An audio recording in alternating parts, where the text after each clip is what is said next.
The Black Hills of South Dakota has always been sacred to indigenous people of the northern Great Plains, and especially the people of Otipi Shakoi. We as Lakota people believe the Black Hills to be the center of the world and where our creation story begins. We'll always maintain a strong connection with the area, and we consider it to be the heart of everything that is. And we're taught at a young age that we come from the Star People. We know this because our 7 sacred sites align with the very pattern of the stars. Initial conflict over our sacred territory began with the Fort Laramie Treaty of 1868. In 1980, the Supreme Court ruled that the federal government had illegally taken the Black Hills from the Lakota people and offered a large sum of money with interest. To this day, we've refused any monetary payment because our hills are not for sale. Our connection is so strong that it cannot compare to any amount of money. Which leads to why there has always been a huge disconnect between natives and non-natives in Rapid City. We always talk about reconciliation in our community meetings, but there never really was a great relationship among us. Since our community of Rapid City is the gateway to the Black Hills, it's always been a central gathering place for our people for centuries.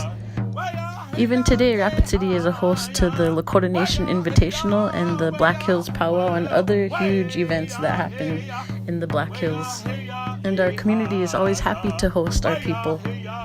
But one thing we've always been lacking is a community space for ourselves, for our traditional and cultural gatherings. When our community loses a loved one, our relatives are burdened with the lack of resources to carry on our own traditional ceremonies. And currently, the only place to hold these traditional ceremonies, such as wakes and funerals, is called Mother Butler, which is run and operated by a Catholic church. So I am proposing to build a sustainable and renewable energy operated community center for the Black Hills. I want the design and construction development phases to possess and incorporate environmental values such as sustainability. This place will help create culture, translating Otipi Shakoi based values and teachings into the community. And I also hope that it will empower the people of the Black Hills to build trust and create lasting relationships through shared values. For the past 3 years, myself and a group of 4 others have committed ourselves to turning this idea into reality. By creating this community center, we plan to bridge the gap between our community, between the city and state and tribal governments. We hope to create an evolving, dedicated, unified voice that advocates for the best interest of the Native American community, because there's definitely lack of representation, support, and communication.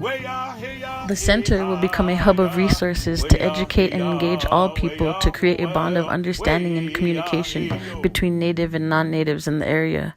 It will also promote respect between Native and non-Native people for the betterment of the present and future generations.